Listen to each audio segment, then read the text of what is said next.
Eu saúdo a igreja com a paz, com a graça e a paz do nosso Senhor Jesus. Irmãos, nós vamos ministrar nessa noite, dar continuidade a um estudo que a gente começou já faz um tempinho, alguns dias, e a gente dividiu esse estudo em duas partes. E hoje a gente vai concluir essa segunda parte. Claro que eu vou fazer aqui rapidamente, recapitular aquilo que a gente viu para os irmãos lembrarem, quem não estava também saber do que se trata. Esse estudo tem por título O Culto que Agrada a Deus. Foi um tema que a gente pensou. E o texto básico está em João, Evangelho de João, capítulo 4, versos 19 a 24. João 4, do 19 ao 24. A gente vai fazer essa leitura e, em seguida, a gente vai fazer essa meditação e ver um pouco sobre essa questão do culto, né? O culto, quando a gente está falando aqui, o culto que agrada a Deus, no sentido mais do culto público mesmo, do ajuntamento solene em que a gente se reúne para adorar a Deus. Diz assim a palavra do Senhor, João, capítulo 4, 19 ao 24.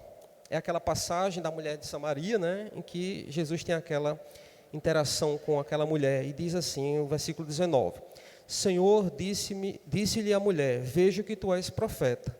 Nossos pais adoravam neste monte. Vós, entretanto, dizeis que em Jerusalém é o lugar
da reverência também, porque se está diante de um Deus que é santo. Mas, em contrapartida, como segundo pré-requisito, a gente sabe que a gente não tem mérito nenhum para se apresentar diante de Deus. Nós não temos a condição nossa mesmo. E aí, portanto, é preciso que haja, então, a mediação de Cristo. Por isso, é o segundo requisito. Para um culto que agrada a Deus, é preciso que Cristo seja o mediador. Jesus é o mediador, porque Ele representa, né?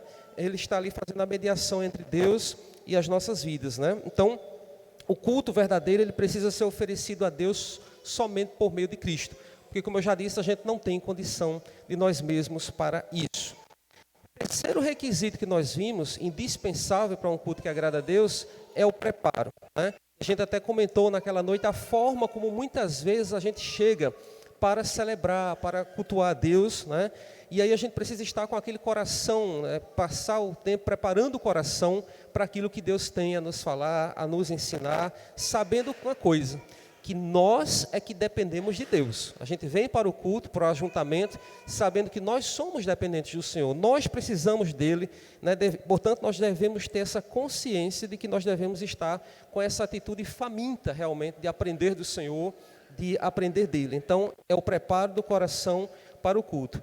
E por último, o último requisito, pré-requisito indispensável para um culto que agrada a Deus é a comunhão, né? O culto público é apresentado pela igreja como corpo de Cristo. E esse corpo ele precisa estar unido, é um corpo que precisa estar em comunhão. Tanto nessa comunhão vertical, que é a comunhão com Deus, quanto com a comunhão com os irmãos, com os demais membros dessa comunidade. Então, esses são os 4 requisitos indispensáveis que a gente viu para o culto que agrada a Deus. Não sei se está falhando aqui, mas acho que está dando para entender. Então, a santidade, a mediação de Cristo, o preparo e a comunhão. Então, são 4 pré-requisitos.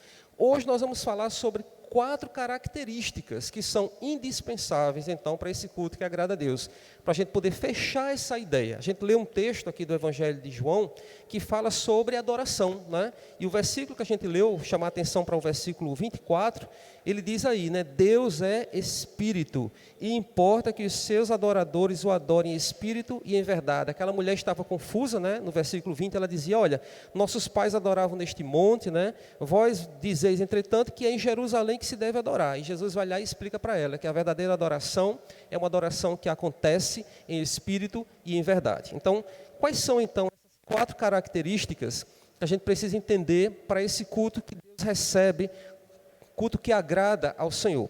E a primeira delas que eu gostaria de falar com os irmãos é sobre a humildade, né? A humildade é uma característica que não pode faltar de maneira nenhuma no nosso culto a Deus. E o que é essa humildade, irmãos? De que decorre? De onde vem essa questão da humildade? O que significa essa característica quando nós estamos no culto, né? Num ajuntamento solene, quando nós estamos como igreja reunidos para adorar a Deus? A humildade diz respeito a esse senso de grandeza, né? Ou seja, quem nós estamos adorando. Pode parecer um pouco óbvio isso que a gente está dizendo, eu vou para a igreja para adorar a Deus. Mas muitas vezes o medo que a gente tem é de que isso se torne algo tão rotineiro, tão automático, que a gente perca por algum momento o senso de que nós estamos diante de um Deus grande, de um Deus todo-poderoso, e que, portanto, nós não somos nada diante dele, né? E se nós estamos diante dele, nós estamos somente por meio de Cristo Jesus. É Cristo Jesus que permite que nós nos aproximemos de Deus. Então, o senso de grandeza, né, é esse espírito de humildade com que a gente se apresenta no culto diante de Deus, né? Essa é a verdadeira humildade, é o conhecimento da nossa situação miserável se nós não tivéssemos Cristo em nossas vidas, né? Então, esse é um princípio de que a gente não pode abrir mão. Está meio cortando, né? Som. Pronto, isso aqui está... A voz ficou até mais grave. Bom, eu estranhei agora a minha voz, mas tudo bem. Então, irmãos, e a pergunta que fica é essa, quando a gente pensa na questão da humildade, né? Que direito nós temos de entrar na presença de Deus? Porque às vezes a gente não para refletir sobre isso, né? Na grandiosidade de Deus, quem é o Deus a quem nós adoramos, nós não estamos diante de qualquer divindade ou de qualquer ser, mas nós estamos diante do Deus Todo-Poderoso que formou o céu, formou a terra, o universo, e a gente pergunta, que direito nós temos de entrar na sua presença? Quais são as nossas credenciais? O que é que nós temos para apresentar, né, para se apresentar diante de um Deus tão poderoso, diante de um Deus tão grande? E aí a gente lembra que, claro, foi Cristo quem nos possibilitou esse acesso, né, a Deus. A gente vê isso lá em Hebreus, capítulo 10 de Hebreus, versículo 19, né? Quando ele fala aqui, o autor fala do privilégio do acesso dos crentes a Deus, a presença de Deus. E no versículo 19 ele diz assim, tendo, pois, irmãos, intrepidez para entrar no Santo dos Santos. Por meio de quê? Pelo sangue de Jesus, ou pelo sangue de Jesus. Olha só que maravilha, né? Tende, pois, ele encoraja aqui os irmãos a ter o destemor, a ter a coragem, não tenha mais medo para entrar no Santo dos Santos, porque agora o Cristo Jesus possibilitou essa entrada. Por isso, irmãos, a humildade ela é essencial. Na verdade, nós não temos nada para oferecer, né? Nós não temos nada para oferecer que Ele não nos tenha dado. Então, a humildade ela é fundamental. Muitas vezes a gente, como adorador, né, se pega, muitas vezes, se apresentando diante de Deus de uma forma arrogante, né? De uma forma às vezes meio prepotente. Quantas vezes a gente vê e ouve, esses dias eu tenho visto muitos vídeos, eu acho que o algoritmo do Instagram me bota sempre esses cultos de muito giro, de muito reteté, e eu fico analisando aquilo, né, observando e digo, meu Deus, tenha misericórdia desse povo. E a gente vê muitas vezes umas orações, um modo de cultuar a Deus, em que o adorador, irmão, se coloca de forma muito prepotente, muito arrogante diante de Deus, né, mandando em Deus, muitas vezes não tendo o senso de que está diante de um Deus que é soberano, né, que tem a sua vontade, que reina. Então, o que a gente precisa aprender como requisito de um culto que agrada a Deus, é colocar-se diante de Deus com humildade. Não é? Quando a gente vem, eu estou falando do culto público, mas é claro que o culto é um culto contínuo, é um culto da vida toda. Mas eu estou falando de um culto em que a gente se junta, em que a gente se reúne como igreja para adorar a Deus. A nossa condição é a condição de adorador. Nós somos adoradores e, portanto, nós estamos nesse lugar de adorador e nós devotamos toda a honra, toda a glória, todo o louvor, toda a adoração a esse Deus a quem nós adoramos. Portanto, é essa condição que nós temos, né, de humildade. Então, que nós possamos refletir sobre a nossa postura, como é que nós temos chegado ao culto, como é que nós temos nos apresentado diante de Deus quando nós nos reunimos como igreja. Será que nós estamos com o coração contrito, um coração quebrantado? Às vezes depende muito das circunstâncias, né? Quando a gente às vezes está passando por algum perrengue na vida, por alguma situação, a gente chega meio, como se diz, meio pianinho, né? Muito quietinho ali, muito contraído, retraído, na presença de Deus, derramando o coração, rasgando o coração. Mas às vezes a vida está tão boa, está tão cheia, né? Está tudo indo bem, está tudo tranquilo, e muitas vezes a gente se apresenta diante de Deus de forma que o nosso coração perde um pouco essa questão da humildade, do quebrantamento, da contrição.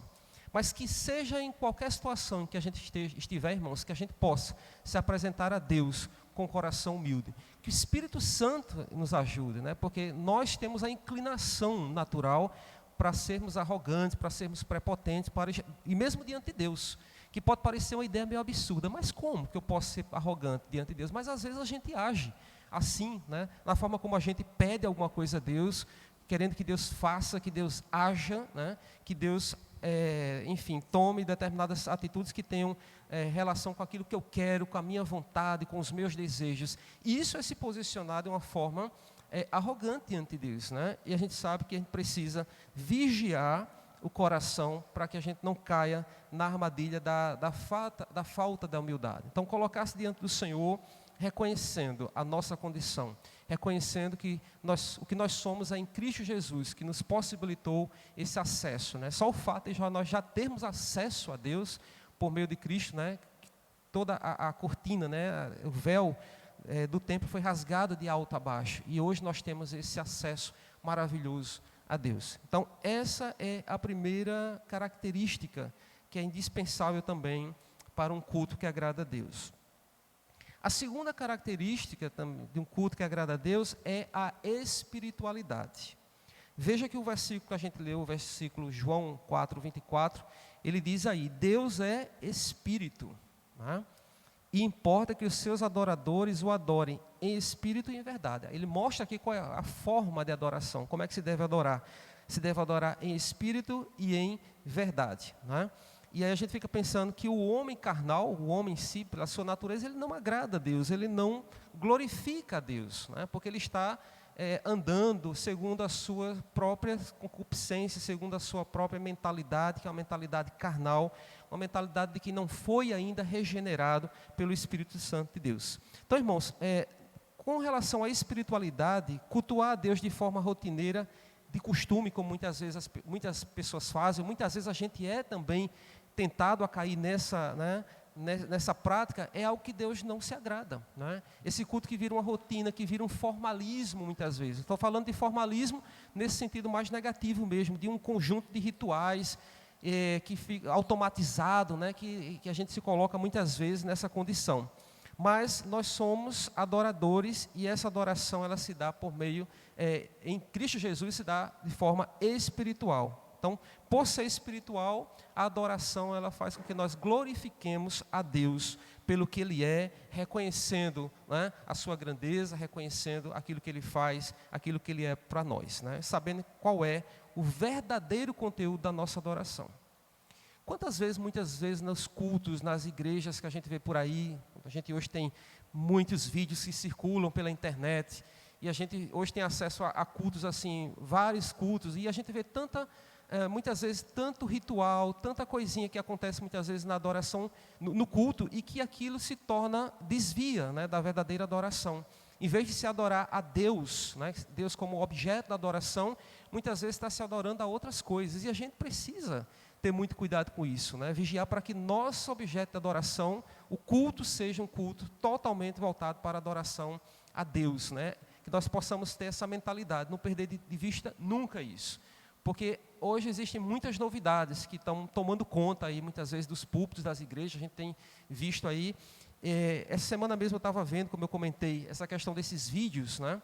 E eu digo, meu Deus do céu, eu fico ali acompanhando realmente, né? E eles afastam aquelas cadeiras, e aí começa a rodar, e depois outro vai rodando, e ficam ali, irmãos, minutos, e a gente fica se perguntando, o que é que esse povo está fazendo aí? Né? Se auto-enganando, né? Como se estivessem ali adorando ao Deus, né? Ao Deus verdadeiro, quando na verdade ali estão envolvidos no seu emocionalismo, né? Não estou aqui julgando, porque pode ser que ali um Deus tenha misericórdia e possa, mas a gente vê muitas vezes como a palavra, ela não tem o lugar, né?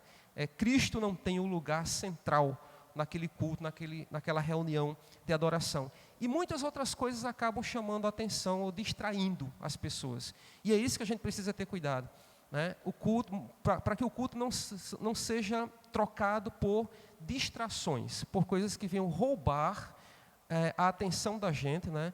Da palavra, daquilo que está sendo feito, ministrado, né? Graças a Deus a gente tem o privilégio de estar numa comunidade em que a gente adora a Deus, né? Por meio dos louvores, por meio das nossas ofertas, um culto, né? A gente presta um culto ao Senhor, que eu acho que é outra mentalidade que a gente precisa reforçar mais. Ainda existe muito essa história de assistir ao culto, e assistir ao culto tem muito essa ideia de espectador. É como você vai a um cinema, está lá uma tela, você senta lá, e às vezes tem gente que eu vejo até a igreja, bota a pipoquinha mesmo de lado, né? E vamos assistir a pregação com a pipoquinha lá, só falta isso, porque fica-se na posição de um espectador, quando na verdade o culto é um exercício, uma atividade racional, que você está ali prestando, adorando a Deus, né? Ouvindo a palavra, sendo alimentado, atentando para aquilo que Deus está dizendo. E a gente precisa ter esse cuidado. Isso é um exercício mútuo, a gente tem que cuidar disso, né? Como igreja, para que a gente possa ali oferecer um culto a Deus em espírito e verdade. Quando eu falo de distrações, irmãos, eu estou falando que muitas vezes nas igrejas, há muita coisa que acontece que concorre para que a gente tire a atenção. E tirar a atenção, a gente está pensando aqui, tirar a atenção, é desviar daquilo que está sendo falado como verdade, né? A pregação, o momento da pregação, é o momento da exposição da verdade eterna de Deus. Então, é um momento muito precioso, é um momento de uma semente que está sendo lançada, que pode transformar uma vida, que pode salvar uma vida, que pode ter um efeito, um impacto muito grande na vida da pessoa. Então, por isso que é precioso cada momento de pregação. E aí eu peço licença assim, para fazer um comentário, que eu vi, inclusive, já em outros momentos, que a gente precisa vigiar como igreja. Eu não estou falando de criança, porque é super natural, a gente entende perfeitamente a questão da criança, mas há cultos, muitas vezes, reuniões aqui, que da metade do banco para trás, é difícil a gente se concentrar. E eu vi isso de uma pessoa essa semana, que estava aqui e disse assim, olha, às vezes é porque um culto às vezes é meio festivo, que tem alguma coisa diferente, aí acaba meio que dispersando, mas a pessoa dizia isso, ela disse, olha, da metade para trás estava meio difícil, porque eram os adultos mesmo, não eram crianças. Adultos ali é uma dispersão, é uma conversa, e mexe numa coisa e faz outra, e isso dificulta. E o culto é um momento em que Deus, é um momento de adoração, em que a gente está ali para adorar a Deus, para ser alimentado espiritualmente, para ouvir verdades eternas, que tem impacto, que tem peso na nossa maturidade cristã, na nossa formação cristã, na nossa vida. É aquilo que vai nos alimentar para que no outro dia a gente possa conduzir a nossa vida com base nos princípios que a gente está ouvindo. Então, se a gente vem para o culto e a gente vai perdendo aqui e acolá, isso fica às vezes meio fragmentado, inclusive, né? A gente sai dali com a sensação de que não pegou, não ouviu, não foi alimentado. Isso é ruim, né? É como alguém que está com um prato de comida ali, comendo, e de repente vai dando uma garfada, e depois outra pessoa vai lá e pega outra garfada, e quando você olha, você não teve o alimento suficiente para você se alimentar e se saciar, digamos assim, suficiente para recuperar suas energias, para alimentar o seu corpo e assim por diante. Então, o culto, essa reunião é um momento muito precioso. E a gente precisa se vigiar, e todos nós, né, precisamos ter esse cuidado. Mas aí veja, quando Jesus disse que a adoração era em espírito, né, ele já estava aqui se referindo ao próprio Espírito Santo, né? Adoração em espírito está se referindo aqui ao próprio Espírito Santo. Irmãos, o Espírito é que capacita a igreja para adorar de forma espontânea, né? A nossa adoração, essa adoração que flui, quando a gente chega e começa a se deleitar, né? Desde o momento ali que a gente começa a reunião. Então, é o próprio Espírito Santo, ele diz, né? No texto que a gente leu, né? Deus é Espírito e importa que os seus adoradores o adorem em Espírito e em verdade. Então, o Espírito Santo, ele capacita a gente para adorar, né? Por isso que a gente precisa se dispor, colocar o coração disponível para que o Espírito Santo de Deus abrir o ouvido, né? Como se diz, estar sensível, porque é o Espírito Santo de Deus que vai nos conduzindo na adoração.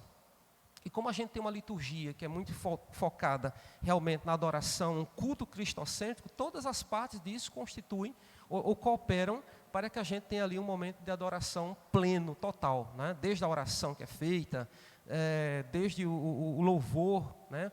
Parece-me que às vezes também é uma mentalidade de que você vai para a igreja e você diz, não, quando chegar a hora da palavra eu me concentro, né? Então, quando está na oração, quando está numa participação de alguém, e aí a gente vai meio que subestimando as outras partes que constituem esse momento de adoração, de culto ao Senhor.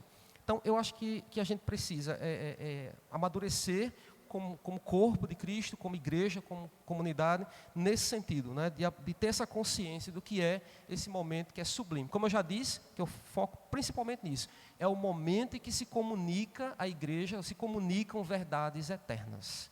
Né? Principalmente no momento da exposição, claro que é o momento mais específico em que a gente está ali ouvindo, né, se alimentando ali daquela exposição da palavra, né? E aquilo é importante para nós.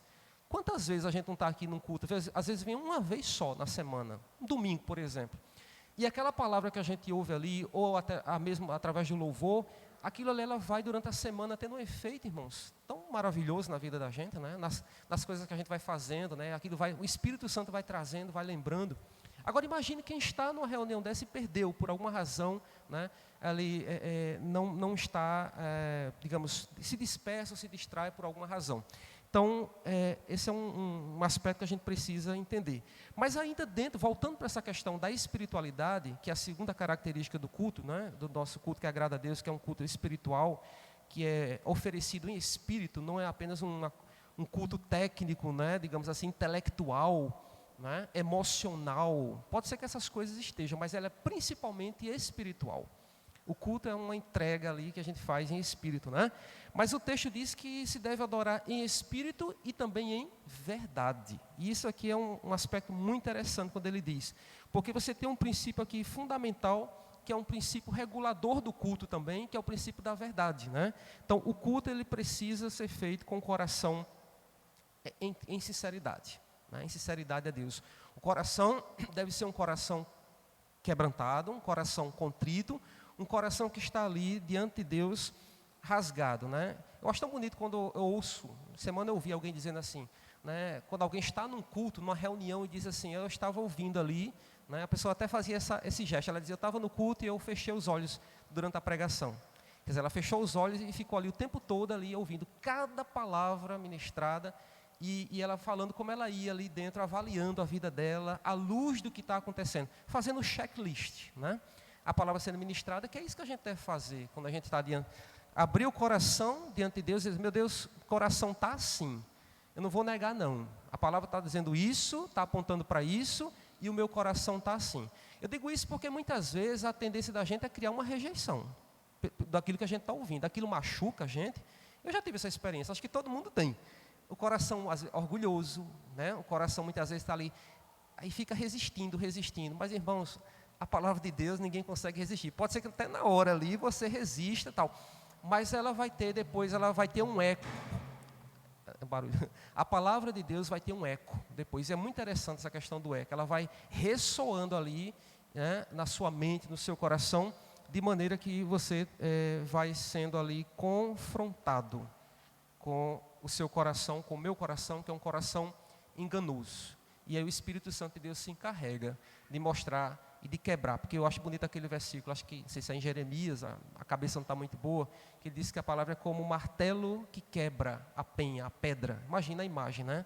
A palavra de Deus é como o martelo, né, que quebra, que esmiuça ali a penha. Ou como a espada que corta, é algo violento, realmente. Mas louvado seja Deus por isso, porque a palavra tem esse poder e esse efeito na nossa vida. E graças a Deus pela oportunidade que a gente tem de ouvir e de aprender, porque é isso que nos sustenta. Tantas coisas acontecendo ultimamente aí no mundo que a gente vive, e aí é quando a gente olha para cá e diz, graças a Deus, porque é isso que nos alimenta, é isso que nos sustenta, essas verdades que a gente vai aprendendo, e a gente vai olhando o mundo, né, a partir daquilo que a gente está trazendo para o nosso espírito. Então, irmãos, o culto que agrada a Deus é um culto que é feito, que é oferecido em espírito, né? E a gente precisa pensar nisso, né? Mas a terceira característica do culto que agrada a Deus é a característica da formosura. Eu acho fantástica essa ideia da formosura, porque você está diante de um Deus belo, um Deus formoso. Eu vou trazer aqui algumas referências para a gente ver como, por exemplo, o salmista ele se encantava com a beleza da majestade de Deus, né? Novamente eu volto a essa questão. A gente está tão ali meio que no ritual, na formalidade, no formalismo de vir para o culto, vai para casa, vem para o culto, vai para casa, e vai passando semana, vai passando mês, e a gente vai perdendo um pouco isso, né? Mas todas as vezes que a gente vier à igreja, vai dizer, eu vou estar agora numa reunião adorando a um Deus sublime, a um Deus, né, a um Deus grande, a um Deus formoso, né, um Deus que fez maravilhas. E aí é preciso atentar para isso. E aí eu chamo a atenção, né, nesse aspecto da formosura, que a formosura é algo que é inerente a Deus, que faz parte de Deus, que é constitutivo do ser de Deus. Não está em nenhum ornamento aqui, no respeito ao templo, à organização do espaço. Porque é um cuidado que a gente tem que ter. Muitas igrejas hoje, elas estão levando muitos entretenimentos. Não sou contra, absolutamente. O que não pode haver é desfocar quem eu estou adorando, e a beleza é daquele que está sendo adorado. Não é de uma luz especial que tem um efeito por ali, ou não é nenhuma arte, não é alguma coisa desse tipo, né? Mas enfim, não é nenhum elemento estético que esteja ali na adoração. Mas a gente está falando de uma formosura que é do próprio Deus, que é inerente ao próprio Deus. Não estou dizendo aqui que a gente vai excluir, a gente vai deixar de fora aquilo que a gente tem dentro do nosso templo. Você tem um efeito de luz, ótimo, seja usado, é um recurso, né, que a gente pode usar para o conforto, para tudo. Mas a beleza da santidade, ela é de Deus. A gente lembra disso porque lá no Antigo Testamento a gente vê muita pompa, muitas vezes, nos santuários. Os santuários do Antigo Testamento, vamos ver aqui só, por exemplo, uma referência em Números, capítulo 8, versículo 4, além das roupas, né, se os ternos hoje são bonitos, né, imagina aquelas roupas, eu acho bonito, quando aquelas roupas sacerdotais eram fantásticas ali, tantos adereços que aquilo tinha, mas aquilo não poderia chamar a atenção de forma alguma de Deus, de tirar a beleza de Deus. E aí diz o versículo 4 de Números 8, fala sobre as lâmpadas do santuário.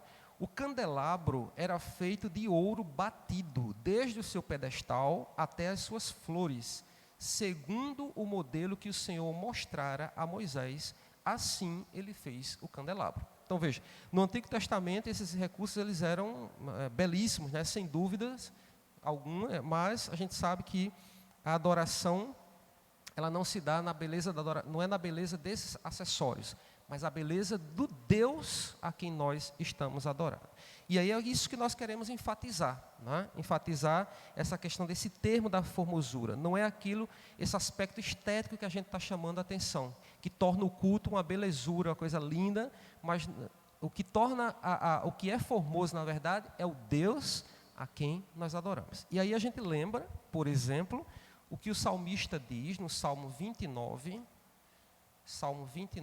e o versículo 2. Tributai ao Senhor a glória devida ao seu nome. Adorai o Senhor na beleza da santidade, né? Então o salmista aqui, ele canta, ele exalta, ele faz um tributo, uma homenagem, digamos assim, né, à beleza da santidade do nosso Deus, né? Então veja o caráter solene de adoração que esse momento traz para nós. Então é algo belo, é algo de se ver. E é verdade, quando a gente está ali, seja no louvor, seja na oração, seja no momento que a gente está ouvindo a palavra, é um momento sublime, é um momento solene que a gente está ali contemplando a formosura e a beleza do nosso Deus. Quando a gente vai se gloriando nos feitos do Senhor, no que Ele faz nas nossas vidas, na história do povo dEle, na história da igreja dEle, e isso é algo fantástico, a gente precisa realmente se deslumbrar, aprender ao deslumbramento mesmo, assim, espiritual, né? deleitar realmente naquilo que Deus da beleza da sua santidade. No Salmo 27, voltando um pouquinho, versículo 4, há várias passagens, mas eu vou apenas mencionar algumas. Salmo 27, versículo 4, ele diz assim, o salmista Davi: uma coisa peço ao Senhor e a buscarei, que eu possa morar na casa do Senhor todos os dias da minha vida, para contemplar a beleza do Senhor e meditar no seu templo. Né? Então veja, o versículo aí do finalzinho, para contemplar a beleza do Senhor. Né? Então é interessante quando ele ressalta essa necessidade, esse desejo que parte do coração dele, né, do íntimo dele, de estar na presença de um Deus maravilhoso, um Deus que é formoso. Né? O Salmo 96, para a gente fechar essa referência, Salmo 96, versículo 6. Também nós temos uma outra menção à majestade, à formosura de Deus. Glória e majestade estão diante dele, força e formosura no seu santuário. Não é? Coisa maravilhosa e gloriosa, a formosura, contemplar a formosura de Deus. E saber que um dia nós veremos, né? Eu acho que isso deveria causar em nós um desejo ardente, saber que um dia nós contemplaremos essa beleza, essa formosura. Olha que maravilha, né? Que privilégio, né? A gente vê tanta gente feia, inclusive eu sou um, né? Um dia a gente vai ver Jesus, vai estar na formosura do Deus Todo-Poderoso. Então isso é maravilhoso, irmãos. A adoração enfim, a formosura daquele que é adorado, né? A adoração é formosura por causa da formosura daquele que é adorado. Não é por causa de formosura alguma que há ao redor, mas pelo próprio Deus. Por isso que quantas pessoas adoram com todo o coração e se deleitam na presença de Deus e contemplando a presença de Deus e a formosura dele, às vezes numa taperazinha, uma casinha ali de palha, né? Paredezinha de barro. Eu vejo isso porque eu vejo muito esses cultos na África, naqueles países mais pobres, que não tem o recurso, o luxo, né, o conforto que a gente tem, né, e que é legítimo, a gente não está questionando isso, né, Deus dá e a gente vai usar, mas eu digo assim, como aqueles irmãos, eu vejo a alegria, né, aqueles irmãos se deleitando no louvor, parece que eles estão ali numa outra, né, arrebatados ali no outro plano, né, se alegrando no Senhor, e não se importando, porque a formosura é do Deus que eles estão adorando, que eles estão se deleitando naquele momento. Então, esse é um aspecto muito interessante. Quando a igreja entende a santidade de Deus, quando a igreja entende, né, a obra divina, que é a obra de restauração do homem, né, do pecado, desse homem caído, aí sim a igreja está preparada para contemplar a formosura da adoração. E é isso que a gente precisa entender e fazer, quando a gente está aqui adorando a Deus. Adorar pela maravilhosa graça de Deus. Eu acho que isso é fantástico. A gente alegrar o coração, pensar na graça. É mais uma coisa que muitas vezes fica automatizada, né? Eu sou salvo, Jesus veio para salvar, Deus é gracioso, mas quando a gente começa a meditar, a mastigar direitinho o que é essa graça, né? Esse favor que eu não mereço, né? Aí a gente começa a entender e a se deslumbrar e a se deleitar na formosura desse Deus.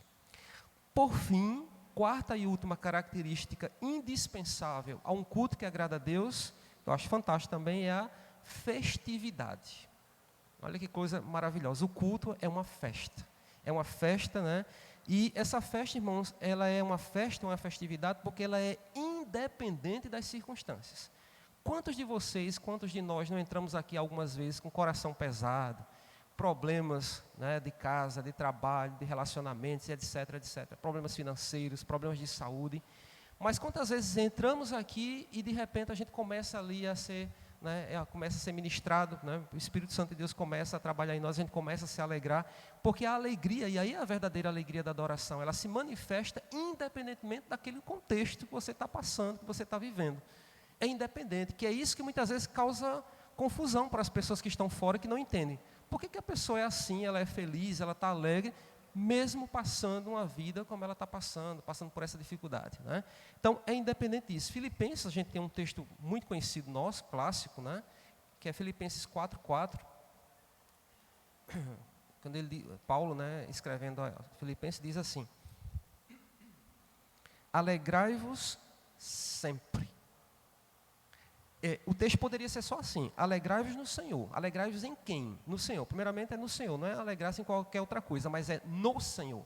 não é? A nossa alegria vem do Senhor, a nossa alegria, né, a nossa alegria vem do Senhor. Mas ele diz assim, alegrai-vos sempre no Senhor. Quer dizer, marcando aqui quando é que a gente deve adorar o Senhor, quando deve se alegrar no Senhor. É sempre, em toda e qualquer circunstância. E aí ele repete, outra vez eu digo, alegrai-vos. Né? Olha que maravilha. Né? Lá depois, no versículo 10 em diante, ele vai dizer que ele sabia estar alegre tanto numa situação como em outra, né? Passando dificuldade ou estando bem, ele era alegre no Senhor. Então, irmãos, a festividade, há um autor que eu acho bem interessante quando ele diz assim, no culto a igreja troca sua roupa de trabalho pela roupa de festa. Interessante isso, né? Porque realmente, quantas vezes muitos vêm do trabalho de um dia cansativo, e aí chega no culto, naquele momento de ajuntamento, é o momento de trocar a roupa de trabalho, né, deixando essa metáfora de deixar ali e vivenciar esse momento de festa, de adoração, de graça manifestada. Né? E aí um texto que é bem ilustrativo dessa alegria incondicional que nos faz oferecer essa festa ao Senhor em adoração, é um texto de Atos, capítulo 16, a gente não vai ler, mas é uma história bastante conhecida, lá em Atos dos Apóstolos, quando Paulo e Silas, eles foram aprisionados, açoitados, foram lançados no cárcere, mas diz lá que por volta da meia-noite, no versículo 25, eles oravam e cantavam louvores. Quando a gente está lendo o texto assim, a impressão que dá é que é fácil, porque é muito distante de nós. Eu não me imagino, nunca me imaginei nessa situação, estando preso num cárcere, e diz o texto ainda que eles estavam com os pés no tronco. Não sabe o que é o tronco? É um instrumento de tortura. Dói. E eles estavam nessa condição. Né? Paulo e Silas, versículo 16, diz aí o texto. Né? Versículo 24, aliás, o 23 diz que depois de lhes darem muitos açoites, os lançaram no cárcere. Depois diz lá no 24 que lhes prendeu os pés no tronco, mas por volta da meia-noite, Paulo e Silas oravam e cantavam louvores a Deus. E os demais companheiros de prisão escutavam. Né? Então veja, é um texto muito emblemático dessa questão da alegria incondicional, que é aí que a gente entende. Então essa alegria, ela não é uma alegria proveniente, essa festividade, desse culto que está sendo prestado, ela não provém da circunstância da vida, mas ela provém daquilo que está dentro do coração, né, que é ministrado pelo Espírito Santo de Deus. Então veja, nós não adoramos apenas quando tudo está bem. Né? Claro, quando a gente está passando por luta, isso é natural.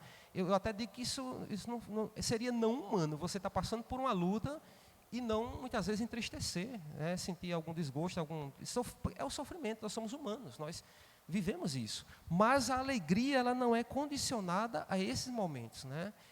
E aí a gente tem experiências, quantas vezes a gente está ali, naquela depressão horrorosa, aquela coisa pesada, né? E de repente a gente começa ali a cantar um hino. Tem uma coisa bem interessante, e é difícil começar, é só difícil começar. Se você tiver força para entoar as primeiras palavras, faça esse exercício.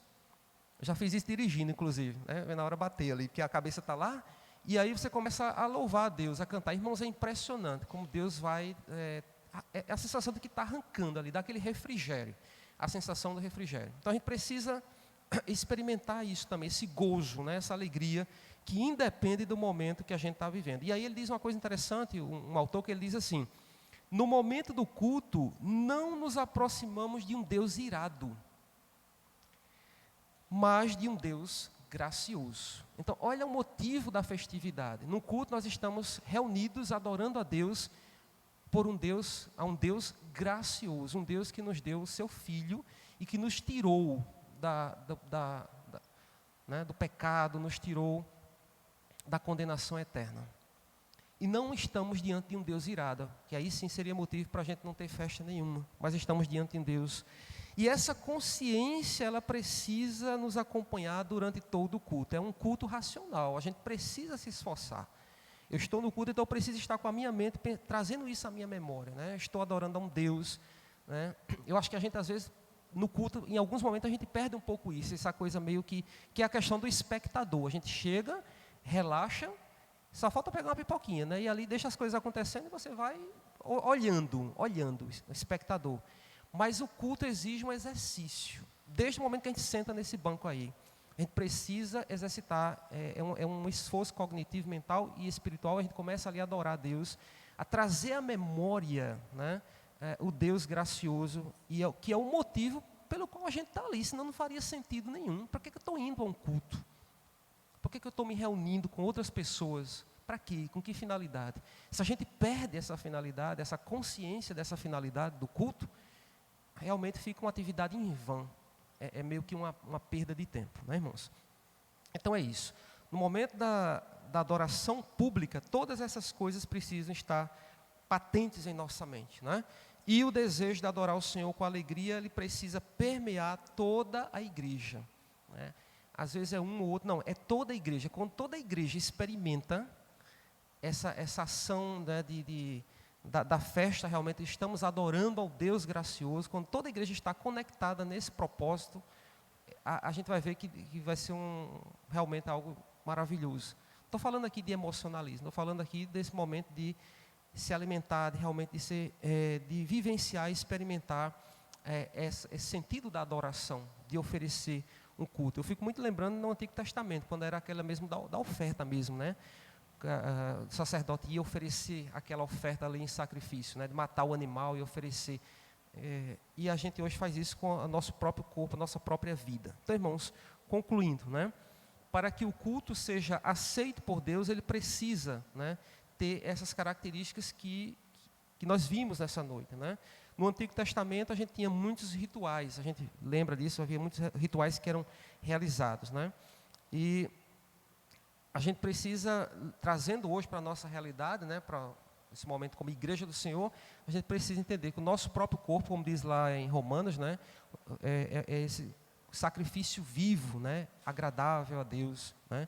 Então, que nós possamos pedir ao Espírito Santo de Deus, primeiro, que a gente se apresente diante de Deus para cultuá-lo com um coração humilde, despojando-se de qualquer orgulho, né? Mesmo no momento ali do confronto com a palavra, você pede graça a Deus, Deus, quebranta meu coração, né? Que a palavra possa realmente penetrar como espada e fazer aquilo que precisa ser feito, né? Quebrando para que ali eu possa realmente ser trabalhado em Cristo Jesus. Então, o espírito de humildade, ele precisa esse sentimento de humildade. Depois, o culto, ele é a espiritualidade, né? O culto tem que ser oferecido a Deus em espírito, né? E espírito em verdade, com esse coração sincero, esse coração aberto, esse coração disposto, né? Que é o Espírito Santo que faz isso. A gente não tem força. É o contrário, nosso coração vai trabalhar exatamente numa direção contrária. Para a gente não ser sincero, a gente vai ficar levantando ali sempre alguma coisa, mentiras, né? O coração vai levantando mentiras para que a gente não seja ali trabalhado. Mas que a gente peça ao Espírito Santo de Deus, e isso é espiritual. É o Espírito Santo de Deus agindo ali, né?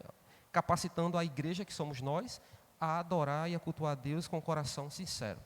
Formosura, que nós possamos exercitar a alegria de chegar diante de um culto e adorar a Deus na beleza, contemplar essa beleza, essa maravilha, essa formosura que é o nosso Deus, né? E se deleitar nisso e alegrar o coração nisso. E por fim, encarar o culto como uma festa, como um momento em que a gente está ali diante do Deus gracioso, diante do Deus que nos deu Jesus como Salvador das nossas vidas, que é o motivo, que é a razão pelo qual nós estamos ali em adoração. Que Deus aplique essa palavra no meu coração. Eu me sinto privilegiado por primeiramente já ter recebido, né? E poder ter compartilhado com os irmãos, e que Deus possa abençoar cada um de nós. Pastor.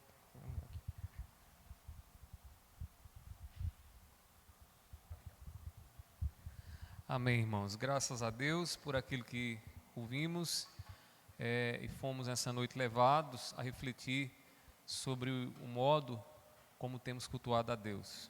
Essa semana eu estava pensando, irmãos, muita coisa na nossa vida, na nossa espiritualidade, a gente não cumpre bem porque a gente não conhece a Deus. Quando o Pedro aqui falou no último estudo, né, sobre a santidade, um culto santo, eu tenho sérias dúvidas com relação sobre se de fato a gente compreende bem o que significa termos um Deus santo.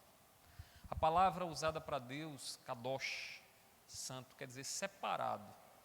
Você sabe o que quer dizer isso? Que se você olhar ao seu redor e buscar a Deus em alguma coisa nesse mundo, no universo, você não vai encontrar. E aí vem a pergunta: então o que é esse ser? O que é esse ser tão oculto, né? E que só de imaginar o nosso coração faz tremer. Alguns estudiosos dizem, né, que há uma sensação do sagrado, aquela sensação de que você está diante de uma coisa imensa, grandiosa, mas que você não sabe explicar. Durante a Idade Média, os católicos eles expressavam isso nas catedrais.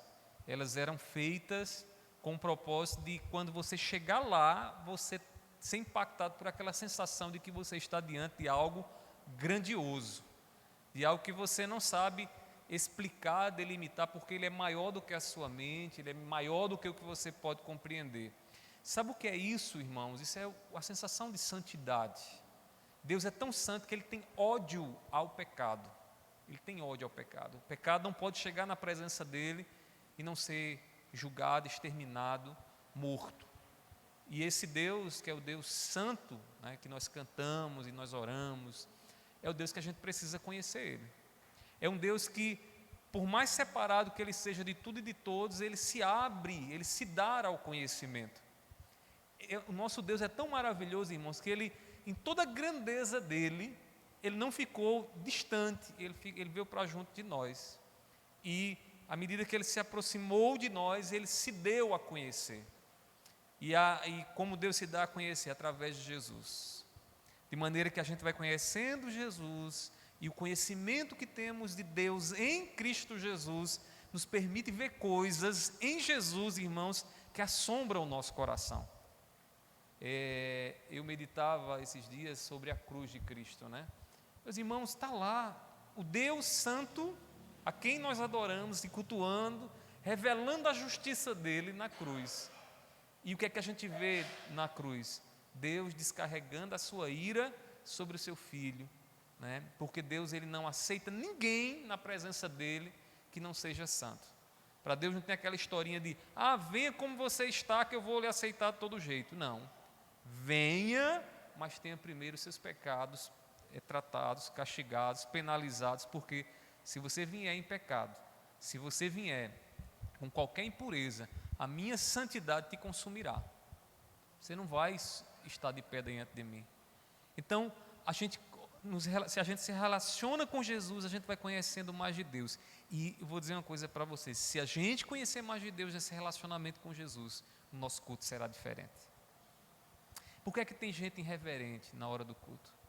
Por que é que tem pessoas que não entenderam a quem nós estamos adorando aqui? Às vezes a gente está aqui em cima, a visão daqui, a gente vê muita coisa. Tem gente que chega aqui, parece que está naquele momento de indigestão e de mau humor, com a cara emburrada, parece estar num lugar mais distante da face da terra. Outros, é como como Pedro aqui falou, vieram para assistir. Eles não sabem bem o que é que estão cultuando. Eles simplesmente vieram, sentaram ali, olharam o que gostaram e o que não gostaram e vão embora. Meus irmãos, a gente tem que conhecer Deus. Conhecendo a Deus, nosso culto vai mudar. E eu diria mais, nossas orações vão mudar, nossa pregação vai mudar, porque a gente vai falar de algo profundo. A santidade, a majestade de Deus que está revelada em Cristo Jesus. Que Deus nos ajude, né? Que o nosso culto seja todos os dias, sempre que prestado ao nosso Deus, né? Com muita reverência em nossos corações. Eu até aconselho de forma bem prática que você, antes de cultuar a Deus, pare um momentinho, pensa em Deus, veja o que é que Deus revela em Cristo Jesus, se deixe tocar pela grandeza dele, a grandeza do nosso Deus. Tem um cântico que a gente diz assim, né? Mas apesar dessa glória que tens, tu te importas comigo também. Você sabe a glória de Deus? O que é você diante da glória de Deus, né? O que é você diante da grandeza do Deus que tem o universo na palma de suas mãos? O que é você diante de um Deus infinito que não se pode medir? Você não é nem um grão de areia diante dele. Mas este Deus é o Deus que te ama. Este Deus é o Deus que se voltou em sua direção. E que se você conhecer mais dele, tudo na sua vida vai ser transformado. Porque quanto mais nós nos aproximamos de Deus, mais o nosso culto, a nossa espiritualidade, ela é transformada, irmãos. Ela é transformada. Que Deus nos ajude. Que Deus nos oriente aqui, como foi ministrado nesses 2 estudos que o Pedro trouxe, a cultuá-lo em espírito e em verdade. Vamos ficar de pé? Vamos orar ao nosso Senhor. É a este Deus que acabamos de falar que a gente vai se dirigir a Ele nesse instante. Então, agradeça a Ele, peça a Ele a graça e a misericórdia sobre a sua vida, sobre as nossas vidas. Meu Pai, diante de Tua presença nós estamos, Senhor, aqui e sinceramente, Senhor, confessamos a nossa ignorância diante de um Deus tão grande e majestoso, diante de um Deus que não cabe, Senhor, na maior sala que esse mundo possa fazer, Tu não cabes lá porque Tu és infinito, Senhor. Tu estás para além do universo. Tu és o Deus que não aceita o pecado e a impureza diante da Tua presença. Foi assim com os filhos de Arão, que chegaram a Ti para oferecer ao Senhor um fogo estranho, algo que o Senhor não havia determinado, e ali eles foram consumidos diante da Tua santidade. O texto diz, Senhor, que o Senhor se revelou em santidade, e a Tua ira sobre o pecado, sobre a transgressão, consumiram, matou os filhos de Arão, Senhor. Isso deveria nos deixar assombrados, meu Pai, porque nós não estamos nos dirigindo a um Deus feito de madeira, de pedra, de barro, como o homem ímpio faz. Nós estamos nos dirigindo ao Deus que é Espírito, e Te pedimos, Senhor, que esse conhecimento que o Senhor tem nos dado gratuitamente em Teu Filho, Senhor, nos ajude a Te adorar, Deus, de uma forma digna da Tua grandeza, mesmo sendo pecadores e falhos, Senhor. Nos ajuda a Te adorar de maneira